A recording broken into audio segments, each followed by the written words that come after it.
नमस्कार, आप देख रहे हैं विशेष बुलेटिन। मैं हूं आपके साथ उन्नति भटनागर। बुलेटिन की शुरुआत करेंगे लखनऊ से बड़ी खबर के साथ, जहां सीएम योगी आदित्यनाथ बाढ़ को लेकर लगातार सख्त हैं, एक्शन ले रहे हैं। बाढ़ से निपटने के लिए उन्होंने बाकायदा टीम बनाई है। सीएम योगी की टीम 11 बाढ़ से निपटने के लिए तैयार है। 12 जिलों में प्रभारी मंत्रियों की तैनाती। तो ये बड़ी खबर आपको बता दें, उत्तर प्रदेश में हालिया बाढ़ की स्थिति को देखते हुए मुख्यमंत्री योगी आदित्यनाथ ने राहत और बचाव कार्यों को तेज और प्रभावी बनाने के लिए टीम 11 का गठन किया है। इस टीम के तहत 12 बाढ़ प्रभावित जिलों में 11 प्रभारी मंत्री तैनात किए गए हैं। मुख्यमंत्री ने साफ किया है कि किसी भी स्तर पर लापरवाही या शिथिलता बर्दाश्त नहीं की जाएगी। साथ ही सीएम योगी ने निर्देश दिए कि प्रभारी मंत्री तत्काल अपने अपने जिलों का दौरा करें, राहत शिविरों का निरीक्षण करें और सीधे प्रभावित परिवारों से संवाद स्थापित करें।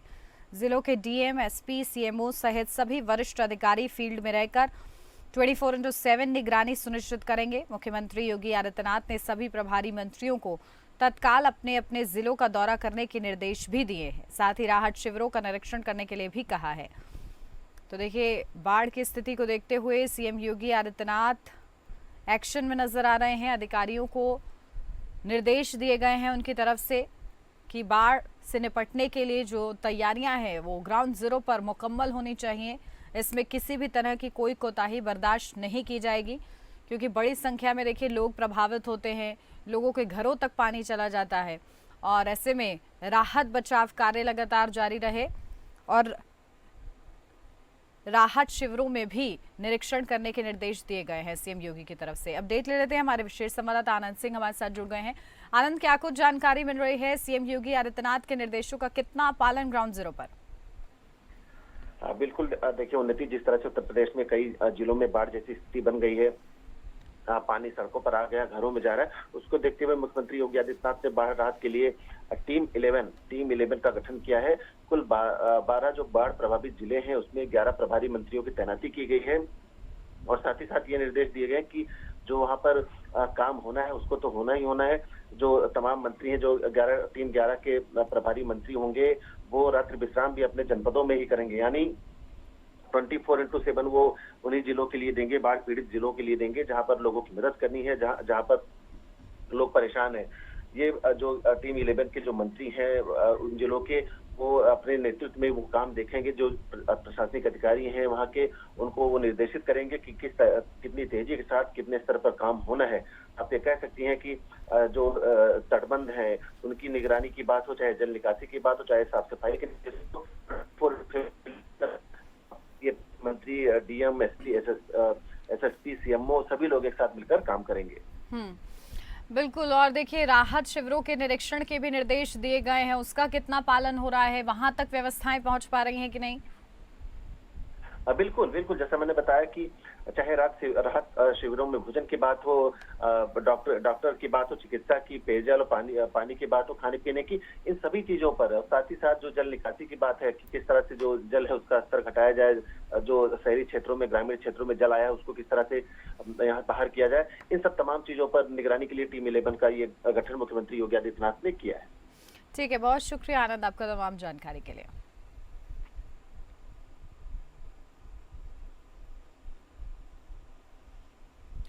और अब खबर जम्मू कश्मीर से सामने आ रही है, जहां आतंकियों से जुड़ी बड़ी खबर आपको बता दें। जम्मू कश्मीर के कुलगाम में सेना की बड़ी कार्रवाई जारी है। कुलगाम में तीसरे दिन भी एनकाउंटर जारी। अब तक 3 आतंकी ढेर हुए हैं। इस साल का सबसे बड़ा ऑपरेशन। तो ये बड़ी खबर आपको बता रहे, जम्मू कश्मीर के कुलगाम जिले के अखल देवसर इलाके में तीसरे दिन भी आतंकियों से मुठभेड़ जारी है। आज तीसरे दिन एक और आतंकवादी मारा गया है। शनिवार को 2 आतंकी मारे गए थे। जानकारी के अनुसार सुरक्षा बलों ने कुलगाम जिले में शनिवार को लश्कर-ए-तैयबा के हारिस नजीर समेत 2 आतंकियों को मार गिराया था। तो इसी के साथ आपको बता दें, ये जिले में अखल के जंगल में छिपे थे। इसमें एक सैन्य अधिकारी के घायल होने की भी सूचना है। उन्हें श्रीनगर में सेना के 92 बेस अस्पताल में भर्ती कराया गया है। क्षेत्र में और आतंकवादियों के छिपे होने की आशंका के चलते सैन्य ऑपरेशन जारी है। शनिवार की रात में गोलाबारी होती रही। शनिवार को पुलिस के एक अधिकारी ने 2 आतंकियों के मारे जाने की पुष्टि की। ड्रोन से दोनों के शव जंगल में पड़े देखे गए। हारिस को सुबह मार गिराया गया तो दूसरे आतंकी को दोपहर को ढेर कर दिया गया है, जबकि तीसरे आतंकी को रविवार को मारा गया है।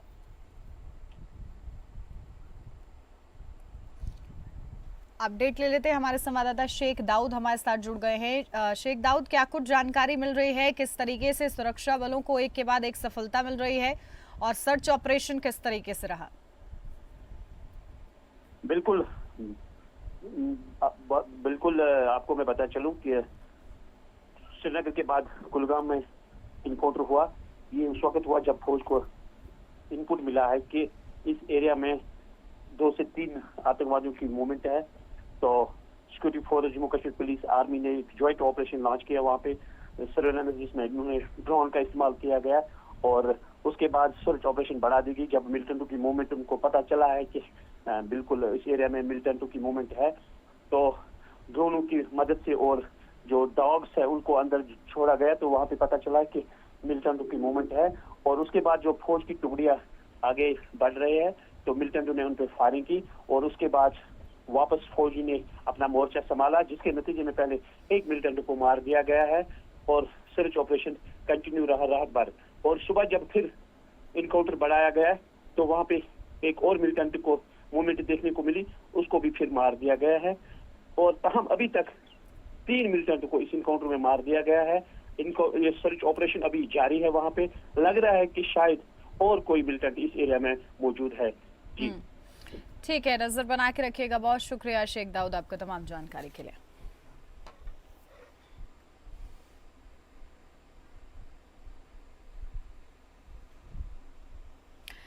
बढ़ते आगे, छत्तीसगढ़ के पूर्व सीएम भूपेश बघेल पहुंचे सुप्रीम कोर्ट, जहां भूपेश बघेल और उनके बेटे चैतन्य बघेल पहुंचे सुप्रीम कोर्ट। सुप्रीम कोर्ट में दाखिल की याचिका सीबीआई और ईडी की जांच करने की शक्तियों और अधिकार क्षेत्र को चुनौती दी है। तो याचिका पर 4 अगस्त को सुनवाई करेगा सुप्रीम कोर्ट। तो ये बड़ी खबर आपको बता रहे हैं। छत्तीसगढ़ के पूर्व मुख्यमंत्री भूपेश बघेल और उनके बेटे चैतन्य बघेल सुप्रीम कोर्ट पहुंचे हैं। उन्होंने अदालत में सीबीआई ईडी की जांच करने की शक्तियों और अधिकार क्षेत्र को चुनौती दी है। अब इस पूरे मामले में सुप्रीम कोर्ट सोमवार को सुनवाई करेगा। भूपेश बघेल और उनके बेटे चैतन्य बघेल के खिलाफ 2161 करोड़ के कथित शराब घोटाले के मामले में जांच चल रही है। पूर्व मुख्यमंत्री भूपेश बघेल और कई वरिष्ठ पुलिस अधिकारियों के यहां सीबीआई की टीम ने भारी पुलिस बल के साथ दबिश दी थी। इन सभी के तार महादेव सट्टा से जुड़े होने के आसार बताए जा रहे हैं। फिलहाल सीबीआई और ईडी दोनों एजेंसियों की जांच चल रही है। छापेमारी के दौरान भूपेश बघेल के बेटे चैतन्य बघेल से जुड़े परिसर से कई इलेक्ट्रॉनिक गैजेट और डॉक्यूमेंट जब्त किए गए थे। ईडी ने चैतन्य बघेल के ठिकानों की तलाशी और एक्शन इकट्ठा किए गए साक्ष्यों और कुछ बयानों के आधार पर जानकारी जुटाई है। दावे के मुताबिक शराब घोटाले के मामले में चैतन्य भी एक प्लेयर हैं। तो देखिए, अब इस पूरे मामले को लेकर चैतन्य बघेल और भूपेश बघेल सुप्रीम कोर्ट का रुख कर चुके हैं और वहां पर ईडी सीबीआई को जो शक्तियां हैं उनको चुनौती दी जा रही हैं। लेकिन जहां तक संभावना है, क्योंकि इस पूरे मामले में संलिप्तता पाई गई जिसके बाद सीबीआई ने कार्रवाई की है और इसी के चलते अब ये देखना महत्वपूर्ण रहेगा कि इस पूरे मामले में सुप्रीम कोर्ट की तरफ से क्या कहा जाता है, सुनवाई के दौरान क्या तर्क दिए जाते हैं दोनों ही तरफ से। तो ये महत्वपूर्ण खबर छत्तीसगढ़ से सामने आ रही है, जहां चैतन्य बघेल भी क्योंकि एक प्लेयर थे, ऐसे में समझा जा रहा है कि शराब घोटाले में उनका भी योगदान रहा है और इसी की तहकीकात के लिए ईडी लगातार जांच कर रही थी और देखिए उसके बाद कार्रवाई भी हुई थी। अपडेट लेते हैं, हमारे संवाददाता विवेक सिंह चंडेल हमारे साथ जुड़ गए हैं। विवेक, क्या कुछ जानकारी मिल रही है? देखिए, अब सुप्रीम कोर्ट तक मामला पहुंच गया है, क्या कुछ होता है ये देखना होगा। चलिए, शायद विवेक से हमारा संपर्क टूट गया है, दोबारा से कोशिश करेंगे। लेकिन इस बीच ये बड़ी खबर आपको बता रहे हैं, भूपेश बघेल और चैतन्य बघेल ने अब सुप्रीम कोर्ट का रुख कर लिया है। तो चलिए सीधा रुख करते हैं। विवेक हमारे संवाददाता हमारे साथ जुड़ गए हैं। विवेक, क्या कुछ जानकारी मिल रही है इस पूरे मामले में, क्योंकि अब चैतन्य बघेल और भूपेश बघेल ने सुप्रीम कोर्ट का रुख किया है, क्या कुछ आगे होने की संभावना? क्योंकि संभावना की बात है कि तो उनका जो याचिका इन दोनों तरफ से दाखिल की गई है वो सीबीआई ईडी की जो प्रक्रिया है उसको लेकर सवाल उठाते हुए अधिकार क्षेत्र को लेकर एक याचिका दाखिल की गई है। इसके अलावा जो याचिका दाखिल की गई उसमें इनकी तरफ से अग्रिम जो जमानत है उसके लिए, और जो उनको हाई कोर्ट से जमानत नहीं मिली थी चैतन्य बघेल को, उस मामले को भी यहाँ सुप्रीम कोर्ट में याचिका दाखिल की गई है। तो अब कुल मिलाकर ये कहा जाएगा कि जो चैतन्य बघेल है और भूपेश बघेल, इन दोनों की तरफ से जो सुप्रीम कोर्ट में याचिका दाखिल की है, उनमें एक तो भूपेश बघेल की तरफ से ये कहा गया कि सीबीआई ईडी का जो अधिकार क्षेत्र है उसको चुनौती देते हुए अग्रिम जमानत की मांग की गई। वहीं चैतन्य बघेल की तरफ से जो उनको हाईकोर्ट से अग्रिम जमानत नहीं मिली थी, उसके आधार पर उन्होंने सुप्रीम कोर्ट में याचिका दाखिल की है। तो सोमवार को जस्टिस सूर्यकांत की अध्यक्षता वाली बेंच इस मामले पर सुनवाई करेगी और ये देखेगी कि क्या उनको इस मामले में कोई रिलीफ दी जानी चाहिए, क्योंकि ये मामला महादेव ऐप और जो शराब जो का घोटाला था उससे जुड़ा हुआ है। और ऐसे में क्योंकि जो इनको चैतन्य बघेल और भूपेश बघेल जो पहली बार इस मामले में शामिल हो रहे हैं, वैसे इनका नाम तो था लेकिन चैतन्य बघेल को पहली बार ईडी ने समन किया और उससे जांच को और पूछताछ कर रही थी। ऐसे में भूपेश बघेल और चैतन्य बघेल का सुप्रीम कोर्ट आना जरूर इस बात के लिए है कि उनकी लड़ाई अभी आगे लंबी और चलने वाली है। हालांकि सुप्रीम कोर्ट से अभी उम्मीद ये की जा सकती है कि इस मामले में सबसे पहले प्रिमा फेसाई अगर कोर्ट को लगेगा तो वो नोटिस जारी करेगा, इसके बाद एजेंसी से जवाब मांगेगा, इसके बाद इस मामले पर आगे सुनवाई होगी। जी बिल्कुल विवेक, क्योंकि देखिए इस पूरे मामले में शक्तियों को भी चुनौती दी गई है ईडी सीबीआई की, तो सियासत में क्या हलचल इसके साथ?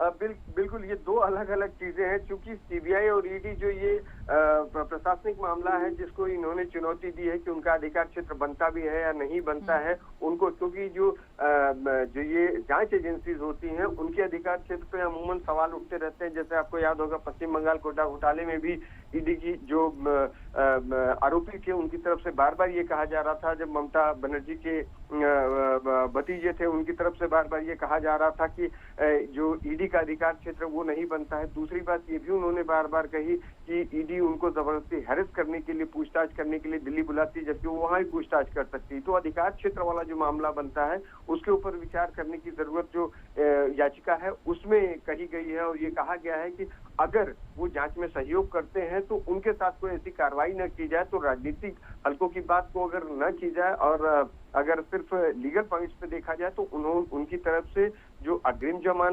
जमानत और सीबीआई और ईडी के जो अधिकार क्षेत्र है उसको चुनौती देते हुए सुप्रीम कोर्ट में याचिका दाखिल की और सुप्रीम कोर्ट इस पर विचार करेगा कि क्या जो उनकी मांग है वो जेन्युइन है या नहीं। इसके लिए हमें सुप्रीम कोर्ट की सुनवाई का इंतजार करना होगा। ठीक है, बहुत शुक्रिया विवेक आपका तमाम जानकारी के लिए।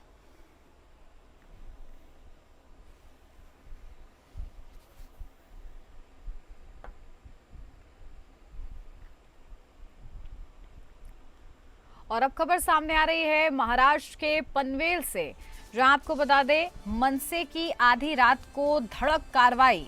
राज ठाकरे के इशारे के बाद रडार पर नाइट राइडर बार पर मनसे की आधी रात को धड़क देखने को मिली है, जहां कार्रवाई की गई है। आधी रात को पनवेल में आयोजित सभा में महाराष्ट्र नवनिर्माण सेना के अध्यक्ष राज ठाकरे ने रायगढ़ जिले में चल रहे अवैध डांस बारों को लेकर तीव्र रोष व्यक्त करते हुए सीधे सवाल उठाए। उन्होंने पूछा, छत्रपति की राजधानी में अवैध बार कैसे चल रहे हैं? ठाकरे ने प्रशासन और पुलिस तंत्र को स्पष्ट इशारा देते हुए कार्रवाई की। तो ठाकरे के भाषण के चंद घंटे बाद ही मनसे कार्यकर्ता सक्रिय हो गए। आधी रात 12 बजे पनवेल तालुका के कोन गांव स्थित नाइट राइडर नामक लेडीज सर्विस बार पर मनसे ने धड़क कार्रवाई करते हुए तोड़फोड़ की। इस कार्रवाई से यह भी उजागर हुआ है कि संबंधित बार रात 12 बजे तक खुले हुए थे। मनसे कार्यकर्ताओं द्वारा की गई इस कार्रवाई के बारे में के फर्नीचर को नुकसान पहुंचाया गया है। आपको बता दें, इससे रायगढ़ जिले में चल रहे अवैध बार व्यवसाय के खिलाफ मनसे ने सीधी और आक्रामक भूमिका अपनाई है, ये साफ हो गया है।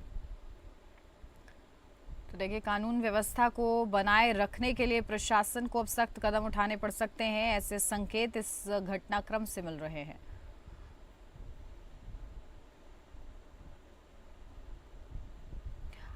अपडेट ले लेते हैं, हमारे संवाददाता सरबजीत सोनी हमारे साथ जुड़ गए हैं। सरबजीत, क्या कुछ जानकारी मिल रही है? देखिए किस तरीके से आधी रात को कार्रवाई की गई है, कार्यकर्ता भी सक्रिय हुए हैं और क्या कुछ हुआ है?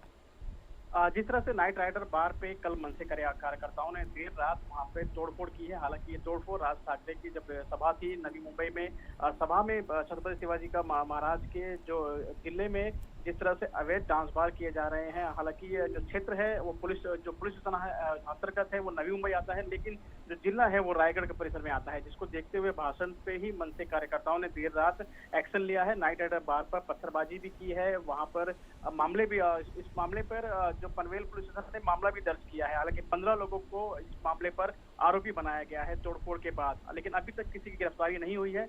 लेकिन राज ठाकरे के भाषण के बाद पूरी तरह से जो बार चालकों पर कहीं ना कहीं मनसे कार्यकर्ताओं का तोड़फोड़ का जो है माहौल वो पहला देखने को मिला है यहाँ पर। बिल्कुल। और देखिए किस तरीके से अब इसके माध्यम से अब ये संकेत मिल रहे हैं कि प्रशासन इस दिशा में क्या कदम उठाता है, क्योंकि देखिए 12 बजे तक अगर इस तरीके से बार संचालित हो रहे हैं तो ये तो प्रश्न का सवाल है, और ऐसे में इन प्रश्नों के जवाब के लिए प्रशासन क्या कर रहा है? जिस तरह से पनवेल परिसर की बात की जाए तो पनवेल परिसर में 2 दर्जन से भी अधिक बियर बार हैं जो देर रात कानून का उल्लंघन करके चलाए जाते हैं।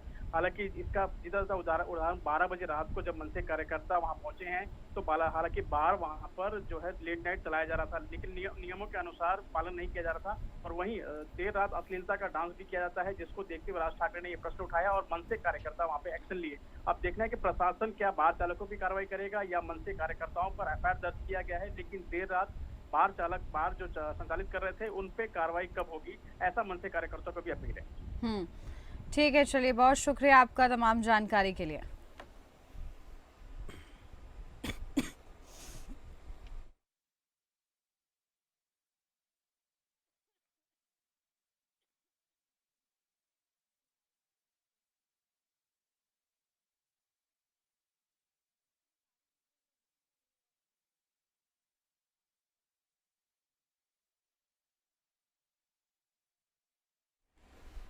और अब खबर नागपुर महाराष्ट्र से सामने आ रही है, जहां किस तरीके से देखिए पहुंची है दिव्या देशमुख के घर पर सीजीआई। जहां दिव्या देशमुख के घर पहुंची सीजीआई गवाई। चेस वर्ल्ड चैंपियन बनी है दिव्या देशमुख, घर की बेटी जीती हैं, ये उनकी तरफ से कहा गया है सीजीआई की तरफ से। जहां चेस चैंपियन बनी दिव्या देशमुख के नागपुर स्थित घर पर chief justice of India Bhushan Gavai पहुंचे। वो दिव्या देशमुख के परिवार के साथ काफी वक्त उन्होंने गुजारा और दिव्या देशमुख को बधाई देते हुए उज्जवल भविष्य की कामना की। सीजीआई भूषण गवई ने बताया कि देशमुख परिवार से उनके 50 साल पुराने रिश्ते हैं और दिव्या के जीतने के बाद यही महसूस हुआ कि घर की बेटी जीती है। सभी के लिए खुशी है कि दिव्या ने भारत का नाम रोशन किया है। महाराष्ट्र सरकार की ओर से दिव्या को 3 करोड़ रुपए इनाम घोषित किया है। दिव्या ने 19 साल की आयु से ये सफलता हासिल की है, इसकी सभी को खुशी और गर्व है। महाराष्ट्र के नागपुर की दिव्या का हमने सत्कार किया है। अर्बन नक्सल जैसा व्यवहार करोगे तो गिरफ्तारी होगी। अर्बन नक्सल जैसा आप नहीं व्यवहार कर रहे, आंदोलन करने वाले के खिलाफ ये कानून नहीं है। तो देखिए ये पूरे किस तरीके से एक तरफ सीजीआई गवई ने दिव्या की तारीफ की है और उसी के साथ उन्होंने उसको शुभकामनाएं भी दी उसके भविष्य के लिए।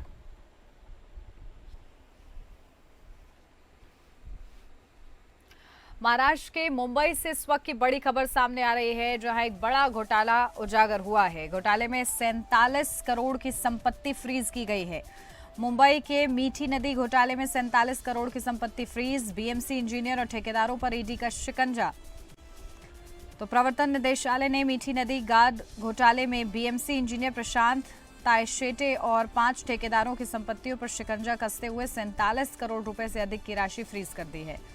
इसमें तायशेटे के बैंक खातों में लगभग 1 करोड़ रुपए और ठेकेदारों की बैंक गारंटी से 46 करोड़ रुपए शामिल हैं।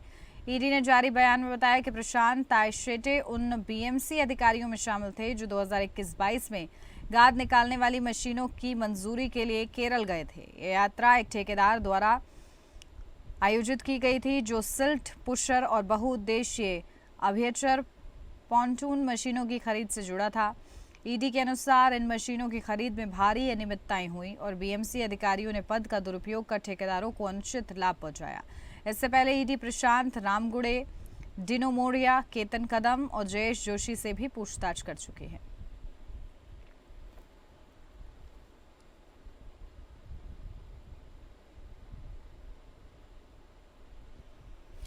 अपडेट ले लेते हैं, हमारे संवाददाता सरजीत सोनी हमारे साथ जुड़ गए हैं। सरजीत, क्या कुछ जानकारी मिल रही है?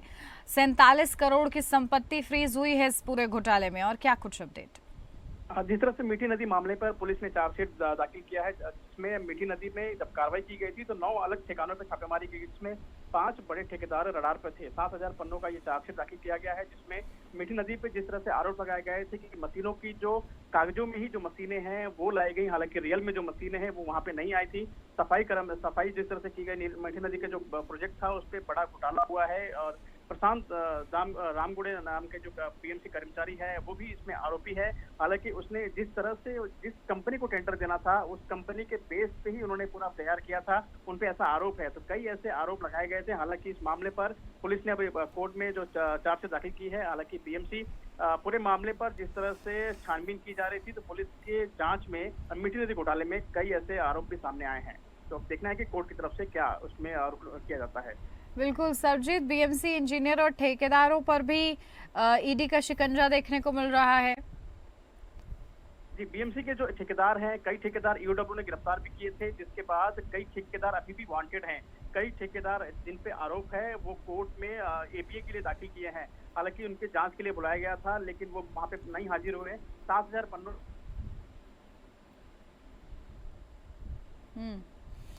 ठीक है, चलिए, लगातार इस पूरे मामले में कार्रवाई हो रही है और पूछताछ के जरिए आगे की कार्रवाई तय की जा रही है। बहुत शुक्रिया आपको सरजीत।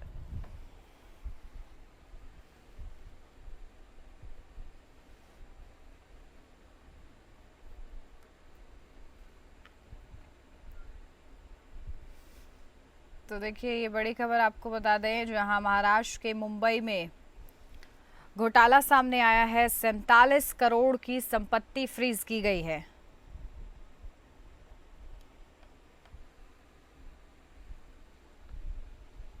और अब खबर झारखंड रांची से सामने आ रही है, जहां मानव तस्करी गिरोह का भंडाफोड़। झारखंड में इंटरनेशनल मानव तस्करी गिरोह का भंडाफोड़, मास्टरमाइंड समेत 5 लोगों की गिरफ्तारी भी हुई है इस पूरे मामले में। तो ये बड़ी खबर आपको बता दें, मानव तस्करी का ये पूरा मामला है, जहां झारखंड के हजारीबाग जिले में पुलिस ने शनिवार को एक अंतर्राष्ट्रीय मानव तस्करी गिरोह का भंडाफोड़ किया, जो कथित तौर पर लोगों को अमेरिका भेजने का झूठा वादा कर उनसे पैसे ठगता था। पुलिस ने गिरोह के मास्टरमाइंड समेत 5 सदस्यों को गिरफ्तार किया है। एक अधिकारी ने ये जानकारी दी है। अधिकारी ने बताया कि जिले के टाटी झरिया थाने के भरजो गांव निवासी सोनू कुमार ने 30 जुलाई को पुलिस में शिकायत दर्ज कराई थी, जिसके बाद पुलिस ने इस गिरोह का भंडाफोड़ किया है।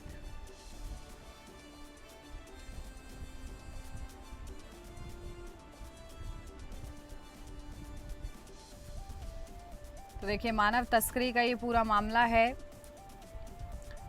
जहां झारखंड में इंटरनेशनल मानव तस्करी गिरोह का भंडाफोड़ हुआ है। मास्टरमाइंड समेत 5 की गिरफ्तारी भी हुई है।